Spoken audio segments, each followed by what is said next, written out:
nagsisimula lahat.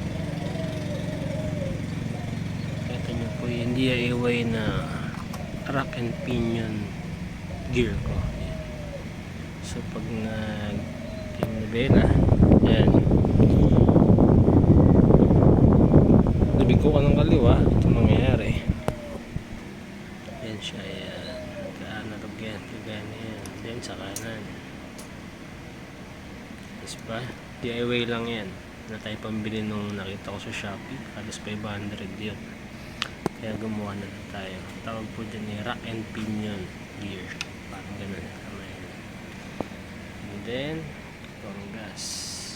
Ayan. Connected dyan sa likod. Then brake. Ayan ang brake. Ayan lang. Umuubo ang ventilator. Ayan. So, ito tayo sa likod. Kapag hinit mo ang gas, ipupush ang pababa yung L1 para umandar. Yan. Ayan. Sinyo. Then, ito R1 ba to? Para sa brake naman. Ayan. And then, charging port. Naka-ready na yan. Para pag low bat, madali charge. Naka-ready na siya. Ito yung view niya. Ayan. Ganyan siya. Ayan. Tapos yung ating driver seat is one piece inspired yan. Gamit ko dito materials ay tubular 1x1. Yan, mga scrap ko lang yan. Mga spring sa mga payong na sira. Ito sa mga sirang shafting ng electric fan, pinagduktong ko lang. Then manubela, ganun din. Ito PVC. Ang pagbilog niyan, dapat palagay nyo muna ng buhangin sa loob bago nyo painitan para maganda pagkabilog. Tapos ito yung putungan ng cellphone. Syempre pwede mo i-adjust sa desired mo height, pwede naka-angle ka, diretso lang.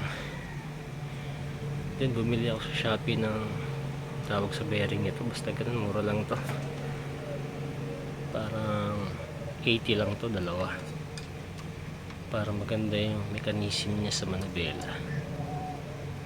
Yan, nice yan. Nice pagkagawa niya. Yan yung controller, nasa 250. Tapos mga bearing 80, so mga 330 lang nagastos ko dito. So yung mga iba naman mga scrap ko lang na materials. Ayan. Then dito, ginamit ko dito ay media na tubular. Nakasalpak sa upuan na di uno. Halimbawa, iba maglalaro, pwede may adjust yan. Pwedeng may ilayo, pwedeng may lapit. Ako, ito yung pinaka-dessert ko na setup para sa akin. Ayan.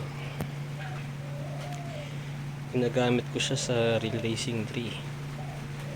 Napakasarap laruin, napaka-accurate ng liko mo, ng andar at preno.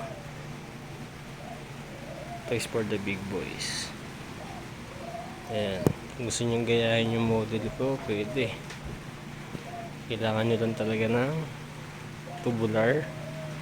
Yung mga scrap, madali na yan.